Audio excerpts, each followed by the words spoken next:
القادمة سوف تثلج الصدور بإذن الله تعالى. حول ما يجري في مدينة إدلب وريفها مباشرة ينضم إلينا من هناك الناشط الإعلامي ومراسل شبكة شام الإخبارية إياد كورين. السلام عليكم أخي إياد. وعليكم السلام ورحمة الله وبركاته. هلا بك حسين.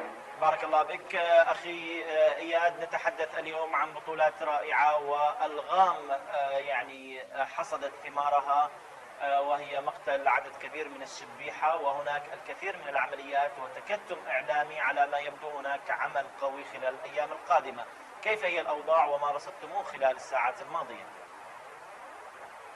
نعم، كما ذكرت هناك عمليات للسوار لا يستطيعون الإفصاح عنها بعد المضي، ولنجاح هذه العمليات واستطاع السوار في الساعات الماضية من احكام كمين على محيط مطار ابو ظهور العسكري، واستطاعوا قتل 15 من قوات الشبيحه وقوات الجيش الاسدي في محيط مطار ابو ظهور. كما استطاعت المرابطه في جبل الأربعين باريحه استطاعت استهداف سياره عسكريه في تلك المنطقه، وذلك اثناء تجوالها على الحواجز الاسديه.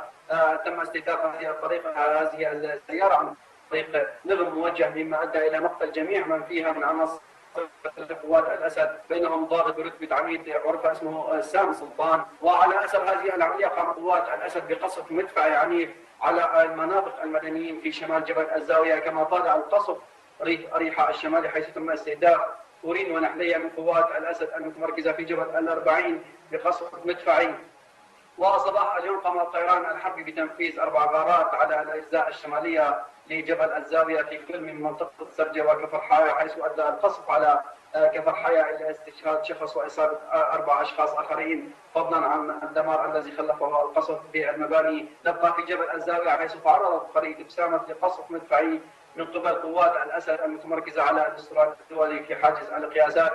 مدينة معركة نعمان لا يزال الثوار يرابطون في محيط وادي الضيف ويقومون باستهداف حواجز الاسد في وادي الضيف والحامديه. يتم استهداف قوات الاسد ويتم قنص عدد من جنود الاسد من قبل كتائب القناصه التابعه للثوار، فيما قوات الاسد قامت باستهداف المدينه ب3 غارات جويه من الطيران الحربي خلال الساعات الماضيه من هذا اليوم. وفي صباح اليوم شهدت المدينه قصف مدفعي عنيف من معسكر القرميد، حيث خلف القصف دمارا بالمنازل.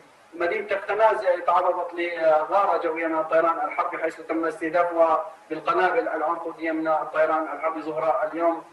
في دمشق قامت المحكمة الشرعية بعد إلقاء القبض على 2 من الذين قاموا بعمليات التفجير التي حصلت في محافظة إدلب خلال الأشهر الماضية في مناطق مختلفة، منها تفجيرات باب الهوى وباب السلامة ومسجد